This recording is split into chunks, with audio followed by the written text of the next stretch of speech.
Hello Facebookers, this is Steve Barrett, PRWeek. We're just about to record our weekly podcast with my colleague this week. Very special guest, Steve Madden, Editor-in-Chief of MM&M. How you doing, Steve? Good, how are you? Good to have you on board and find out a bit more about what you're planning for MM&M and what your main priorities are in the industry. So good to have you on the podcast. Always a pleasure, Steve. Yes, sir. And our regular correspondent, Frank Washkuch. How you doing, Frank? I'm well, how are you? Good. Recovered from the marathon? I'm getting there. Good. I have a half this Saturday. Do you? And then I'm done for What's the matter with you? 2 months. Always running. Yeah. And Steve, you're a bit of a fitness junkie as well, aren't you? So I'm feeling like the unhealthy... We're going to get you there, Steve. You think so? Frank Boot camp. Frank and I have been talking about Boot it. camp is coming. Can't wait. All right, so if you're on Facebook, leave some comments, ask some questions, play nicely. Just because it's social media doesn't mean you have to be snarky, and because we certainly won't be in this interview. Okay, we will record when I get the signal from webmaster Zarnecki. Hello and welcome to the PR Week, PRWeek's regular weekly roundup of everything that matters in the worlds of PR and communications. My name's Steve Barrett. I'm the editorial director of PR Week. Going to guide you gently through the next 25, 30 minutes, depending how interesting it is, which it will be very, because we have a fantastic guest, our new editor-in-chief at MM&M, and it's Steve Madden. Steve, welcome to the podcast. I had no idea I was going on with Robin Leach. I'm English, so I don't even know who that is. But we've got Frank Washkuch here as well, our regular correspondent, Yes. news director at PR. Thank you for having me on. Always a Much pleasure. appreciated. Steve, want to find out a bit more about your background and also what you're doing on MM&M. But first, let's clarify, you're not the shoe guy. I am not. I have shoes. Yes. I'm a big fan, especially of sneakers and hiking boots and things Indeed. like that, but I am not the convicted felon shoe manufacturer. You must never get tired of the jokes and the first reactions to your name. It hardly ever comes up. So let's not mention it again. All right. Just to clarify for the audience. But do tell us a bit about your background. You joined a couple of months ago. February. I've been on the job here at Haymarket and MM&M since February. My background is I'm a long-time consumer publishing veteran. I've had staff jobs all over the place. I've worked at Fortune and Sports Illustrated. I was the longtime editor of Bicycling Magazine, and I worked at MLB.com for a while too. Yeah, and most recently you were revamping a golf title. I did. I was hired by the new owner of Golf Magazine to sort of help with the redesign and restaffing and repositioning of the magazine. And Not unlike what I'm doing here at MM&M. yeah, we'll get into that. And you had a bit of time at Rodale as well, which is probably the closest to the type of work you're doing at Right. MM&M. Yeah, I was 12 years at Rodale, which was the owner of Bicycling Magazine. And part of my time there was I was the digital product. I had a digital product and developed Fitbee.com, which was a project that we did jointly with Microsoft, basically developing health, wellness, and diet content for MSN.com.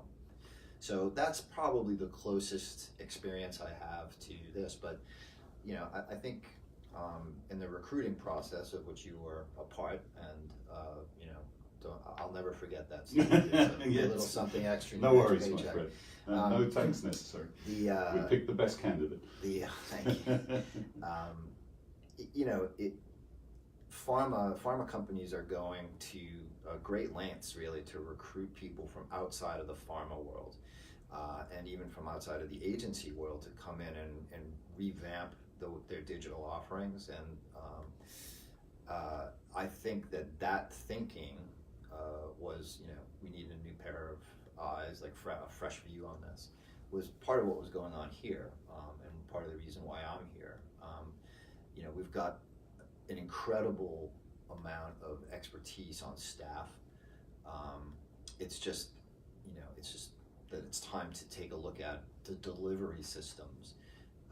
You know, what does the magazine look like? How often do we publish digitally? What do we publish digitally?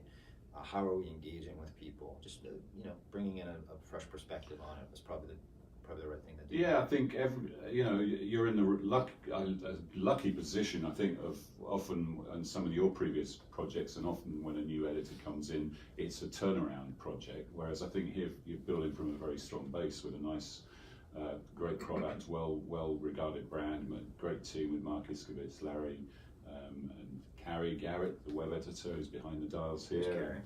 And Frank as well, and not forgetting Frank. So you almost did that. It's a luxurious position to be in, I suppose, to other which most editors have had, where you've got to go in and sort of completely turn the ship around. It's about the first time in 15 years that I've taken on a magazine title that wasn't in trouble. Yeah. So that stability is having a stable platform to start from is really encouraging. So tell us what your plans are and what you've got your feet under the table now. You've already done some interesting stuff and really revitalized things and brought some new thinking. Tell us what your thoughts are and what your plans are moving forward. Well, the first thing is to broaden the areas of coverage for MM&M. MM&M stands for medical marketing and media, and we do certainly medical, but I think first of all, we're going to broaden the definition of what medicine is so that it's more about health and wellness, and not just strictly, a visit to the doctor or taking a pill. That's going to give us an opportunity to write about and cover much more, and from a business perspective, helps us open new areas of advertising. Marketing, is sort of the staple of what we do, and the brand is going to become very clearly all about helping marketers do their jobs better. I have a lot of service magazine experience, and I want to apply some of the precepts of service journalism to the brand. And then media, we have somehow gotten away from covering the media, and as you know from the article that you wrote in our April issue, is it April or May? It was April. It was yeah. the media issue. The media issue. There's a tremendous amount of money still spent on TV. People always say, well, everything's programmatic now. It's not. CBS's Sunday night lineup is still a murderer's row for DTC. And so it's going to be very important for us to cover things like that. And print advertising. Print is not dead. Meredith makes hundreds of millions of dollars a year still in print advertising.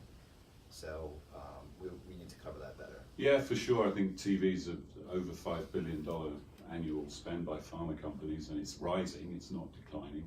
So it's part of the mix, and it's an important part of the mix of getting stories over. And CBS certainly has a big sort of, it's by far the biggest recipient of that cash, but there's some other big players as well, obviously ABC and NBC. But it is a fascinating area as well, and it really, there's some great facts that came up, weren't there, in our research for the issue about what are the programs you should advertise against to reach healthcare practitioners, because surprise, they don't want to go home and watch, ER or whatever. They want to actually watch something different. But who knew that they were going home to watch Dancing with the Stars? Well, I know. Or cricket. Cricket, yeah. That, by the way, for American listeners, is a game with a bat where you and a hard ball where you where you can play for 5 days and have a draw, which is probably why it's never taken off in America. I love the concept of the tea interval, though. Yes, as well. Yeah. That's a good idea. It was always very popular in my day because it was one place you could go where the bars were open all day. But that was before the relaxation of the licensing laws. So the test match crowds, the international matches, get pretty raucous as the day goes on, especially when England are playing Australia. But anyway, we digress. And somehow it always comes back to that, doesn't it? What, the English colonial past? Yes. Because that's essentially how the game was spread around the world. But the reason it's popular with healthcare practitioners is because many of them are from Southeast Asian descent, and it's a massive sport in India, Pakistan, Bangladesh, Sri Lanka. So that's the reason why cricket is a great place to reach that audience. But fascinating nuggets like that, and more, so we can expect more of that. So great stuff, as well as the good old, the solid core of coverage But I think it goes back as well to your point about it's becoming more, healthcare is becoming more of a consumer play, isn't it? And more of a patient-centered play, because people are going to their doctors and they're engaging a lot more. It's not just you tell me what I need to do and I'll take this. Yeah, people are taking a little more responsibility for their health care, for their own health. And part of that is being driven by devices, and part of it's being driven just by data. Big data. I just, before I came here, I was just in a meeting with a client and I asked them how many points of data they had in their data lake, they call it now. It's not a data pool, it's a data lake. And they looked What at happened me to the data bank? like I was asking a crazy question. They're like it's like almost like there's so much data they couldn't even put a number on it. They get heartbeats, every single heartbeat of every single patient using their devices over the course of the day. It's a lot of data. Yeah, we'll actually come back to that with one of our news stories about technology and the use of tools in PR, but it's just as relevant in marketing and across the mix. And of course, that's another big trend in the profession, is the convergence of all the different disciplines. So paid media, earned media, shared and owned, and those kind of cross both of our titles, don't they? Right. Yeah, so good stuff, Steve. Looking forward to, can you give us one or two tasters of some big ideas coming down the pipe? Well, I would love to do, I love narrative. I love long form narrative. And I really want to do, I have the headline in mind, an oral history of Viagra. It's been about 20 years since the release of Viagra. Yeah, it's just gone off patent, hasn't it? Yep, and it's now largely marketed as sildenafil, but it was sort of the perfect storm of like a drug that people really wanted, right? People with disposable income whose health plans might not be covering it, right? And it came at the time when DTC advertising was pretty nascent. And there's some really ingenious marketing programs that went on around it, so sort of iconic stuff. And I really want to do a piece that is everyone involved with the development of the drug. It wasn't developed for ED. ED was sort of off license. I'm sorry, off license. Sorry, that goes back to your all day cricket matches. It was off brand. Off licenses are liquor stores in the UK. Sorry. So, to talk about, to start with the chemists and then go to the pharmacists and the marketers and the patients and everyone else who have used it, I think it can make for a terrific story. Yeah, the getting the balance between long form journalism like that, and then the breaking news stuff, the quick bites, which people want as well. They want the full mix, don't they? They want that breaking news, but then they want the context analysis and deep dive as well. So that's one thing, and then the other thing is a renewed focus on the creative aspect of what we do. Just featuring more of the great work that gets done, offering commentary on it, and hopefully providing a forum where people can share their good work and comment on it. Yeah, for sure. I mean, because pharma is such a regulated space, isn't it? So there has been a tendency naturally to play a little safe, or for maybe the creative to look a bit sameish. So I think there is an opportunity to reflect that, and also really highlight the great work. Yeah, and there's a lot of amazing work that goes on that's still in the health space, but that takes place outside of FTC or FDA regulations, like for awareness campaigns, unbranded and hardware. Yeah, exactly. Yeah, good stuff. Well, we're looking forward to working with you, and also seeing what you do with the title. It's certainly been great to have you come on board and really energized it already. So already know it's a great difference. So good job on that. Thank you. Looking forward to seeing where you go next. Frank, let's talk about some of the big news stories of the week. Havas PR, which is one of the big 5 holding companies, but it's probably the one we talk about the least, isn't it? And maybe that's partly the reasoning behind this news story, because they've sort of changed the way they're putting their network together. Yeah, they're going to be known as Havas Red in terms of the former Havas PR now, and what they're doing is splitting off a bunch of their offices in the US, the UK, and what used to be the Red offices over in Asia Pacific. So they are rebranding them, grouping them up, and they are refocusing them on content, experiential, social media, more creative work, things of that nature. And CEO is almost the first imprint that he's putting onto the business. Yeah, you could say that, and it's going to be, and again, he comes from the Asia Pacific region, so it's going to be interesting to see what happens next with that. You're blanking on his name, aren't I you? am. Sorry, I am. Mike. You caught me. James. Apologies. So yeah. Now, just to clarify, we had a Havas PR firm on last week. Yeah. Havas No, Formula. they are not going to be a part of it. But they're not. They're not Right. actually. That's why it's slightly a confusing structure, because Havas Formula is not part of Havas PR, and nor is Republica Havas. The red comes from one of the big more UK focused agencies. So it's kind of bringing that, and James is from the UK originally and has been in Asia Pacific and Australia. So yeah, it's an interesting structure. And Steve, from the MM&M point of view, it's interesting because James actually reports into Donna Murphy, who is Havas Health and You. So, That's right. Are you still getting to grips with how all the different holding companies put together their offerings and their health offerings? Yeah, I mean, I think a McKinsey guy would tell you it's a robust ecosystem. There's a lot to digest, but certainly one of the first people I met when I took this job was Donna, and she's pretty formidable. So I think it makes sense to have a role like that report to her. Yeah, and we've seen the way some of the holding companies like WPP went down this WPP Health and Wellness route and then disbanded it.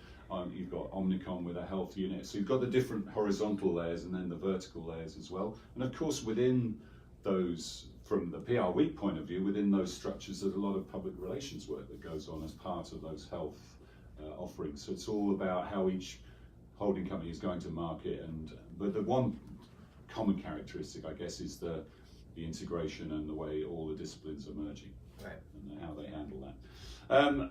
Senior changes at Hill+Knowlton this Yes. week, Frank. As senior as Interesting it one. gets. Yeah, absolutely. Global CEO level. So Jack Martin is stepping down on July 1st, and he's going to be replaced by Ana Maria DeSalva, excuse me. And the two global presidents at H&K, Lars Erik Grunton and Richard Millar, are both going to report to her. She, in turn, is going to be reporting up to Mark. I can't believe Reed.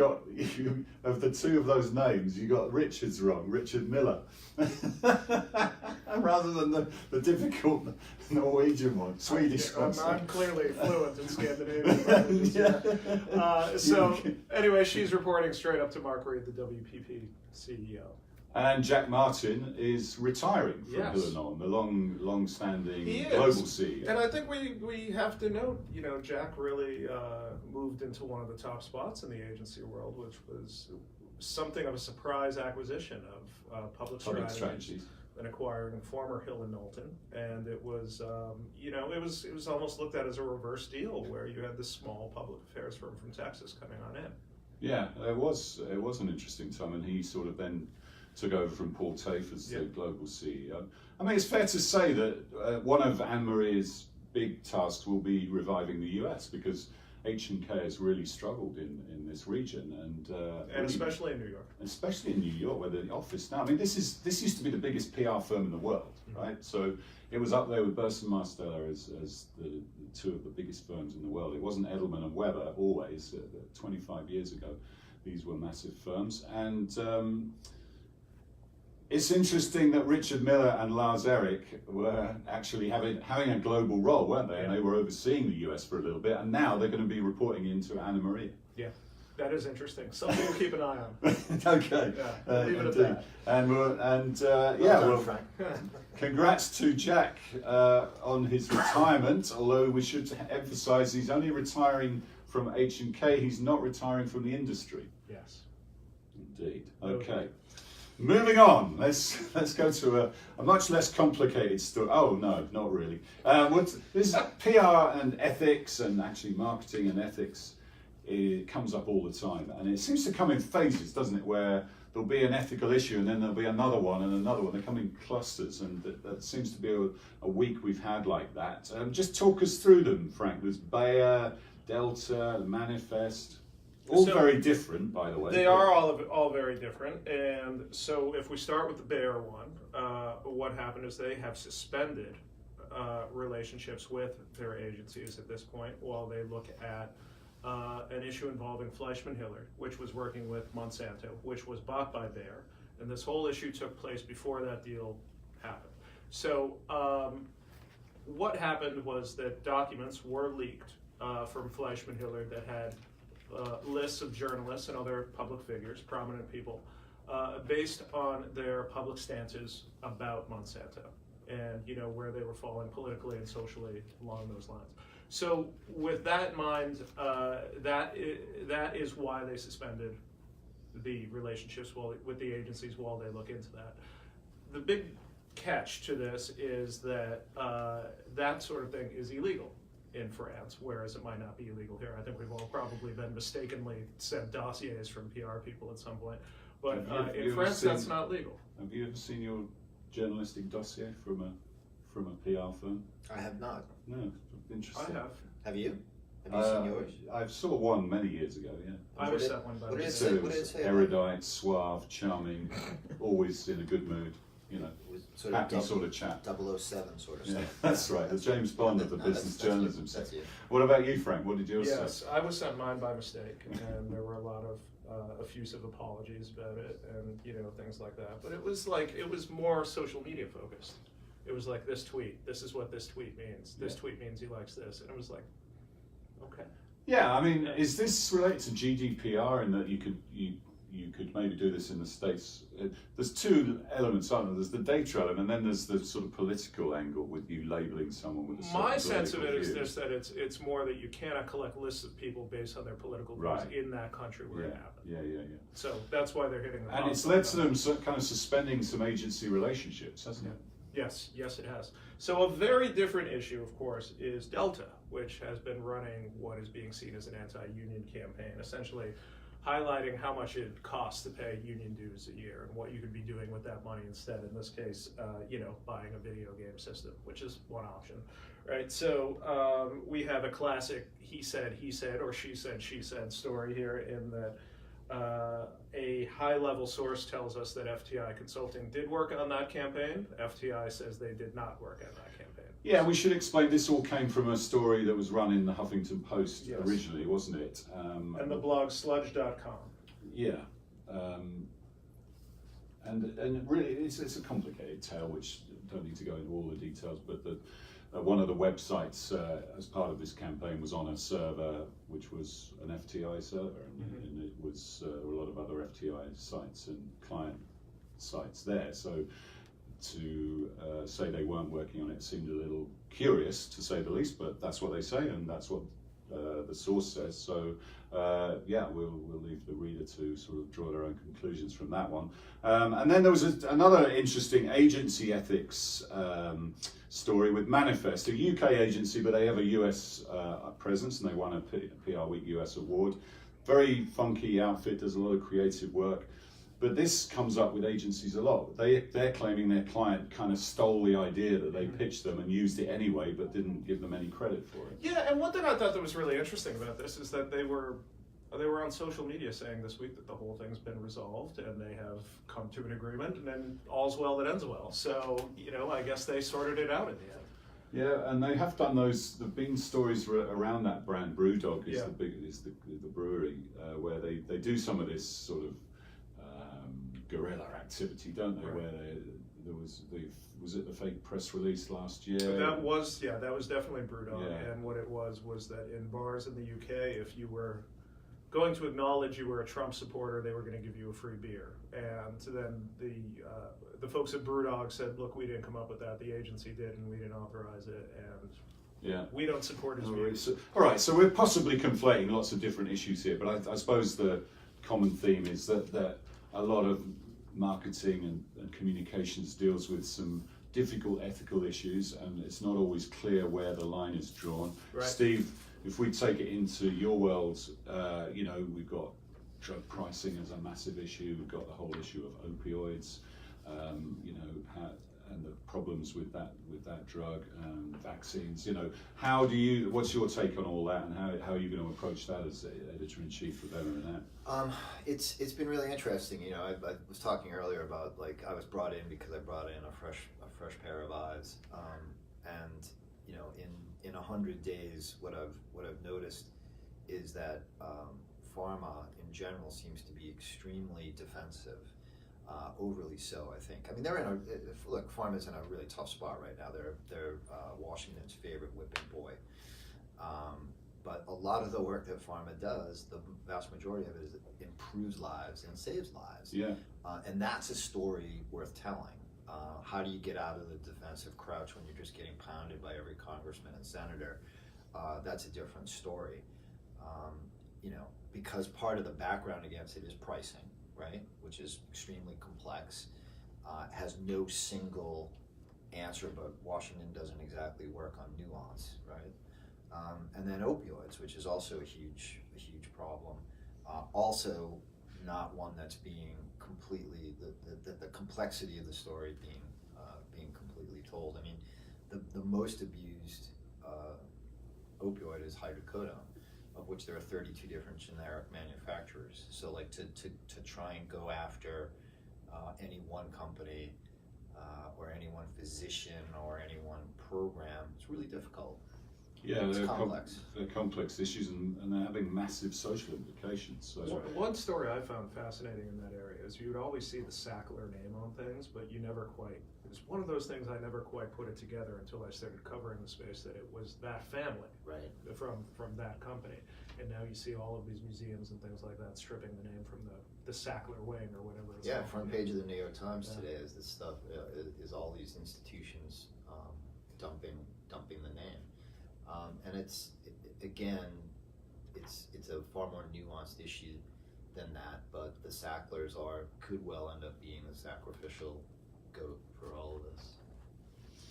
Yeah, and there's implications for tax breaks on advertising for pharma companies, for example, which are threatened to being taken away if, as almost a response to that clamoring and that negativity around it, when, like you say, a lot of the primary sort of purpose of pharmaceuticals is to make people's lives better. And you're right, those stories aren't getting through, are they? Because basically pharma companies feel under the cosh, and they basically deal with it by remaining silent rather than shouting about what they're doing. They have a really tough operating environment that they have to answer to both the FDA and the FTC.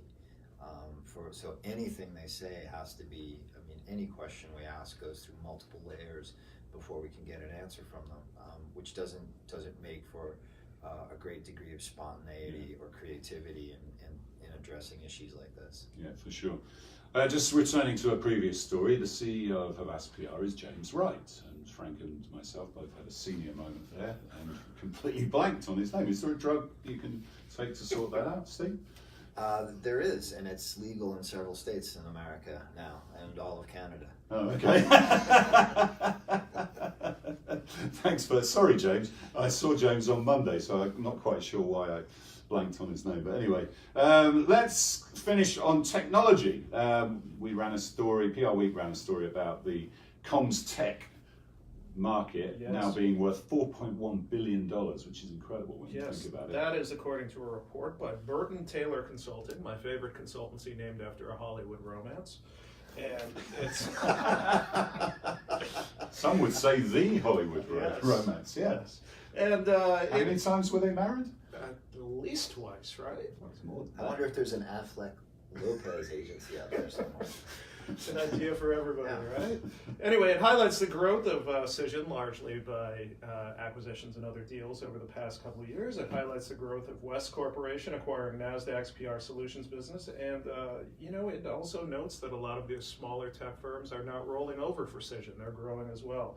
They're also, and it highlights the great confidence out there in the marketing tech platform area. So it's a really interesting report.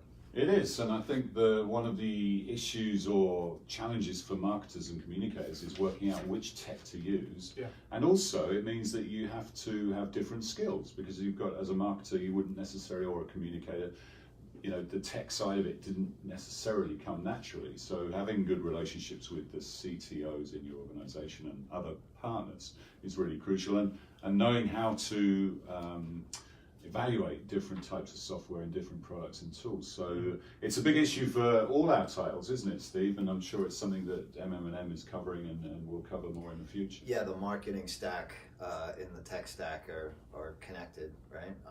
And it's a really important part of what we do. But it's the thing I find most interesting about it is what you were saying earlier about it makes your job a little more complicated. The metaphor I've been using is that we all work in sort of the liberal arts building at a college, right? And for what the three of us do, we're down here in the English department, and there are all these people down here at the other end of the building in the math, science, and computer science departments, and we need way more people who can walk back and forth. Or actually sit in the middle and help We're going us to all have to start talking to the nerds. help us all talk to each other. Yes, I have noticed that with journalists. They don't, even with numbers, they're not always completely au fait with financial journalism and the metrics used. I'm not looking at anyone here. I think it's a common trait amongst all journalists. They're more creative focused. And as data journalism and numbers and tech becomes more ubiquitous, the skills change for us as well. I know just enough about numbers to know that I don't know anything about numbers, and that I need to find people who do. And I was in a meeting with a tech vendor the other day, and after about 5 minutes I realised I hadn't understood a single word they said. And after I'd questioned the fifth three-letter acronym and asked them what it meant, eventually I was like, okay, it's a different language. Well, that's why we have Carrie on the soundboard here. Yeah, Carrie Gavitt. We have a welcome guest behind the dials, because this is running on MM&M as well. So yeah. But I think for journalists, the skills you need are different to the ones certainly when we grew up, when the notepad and the pen was the main sort of technique that we used. Okay, Steve, it's been an absolute pleasure. See, it wasn't that bad, was it? It wasn't, and you didn't death charge me. I thought for sure you would. Well, we're not done. No, we're nice people, really. So thanks for joining us. It's been great working with you so far, and we look forward to progressing that. Frank, always a pleasure. And just a couple of customer service announcements. Next week is the PRWeek Global Awards in London on May the 21st, on Tuesday. Bigger and better than ever, so I'll be in town for that. So a few tickets left if you want to snag a final table. We have the PRWeek Hall of Fame on June the 6th. Actually, ours is on June the 5th, isn't it? Yours is on June the 6th. Yeah, sorry, I'm getting confused. PRWeek's is on June the 5th, and got a great event this year, I must admit, if you saw the marketing that just went out on it.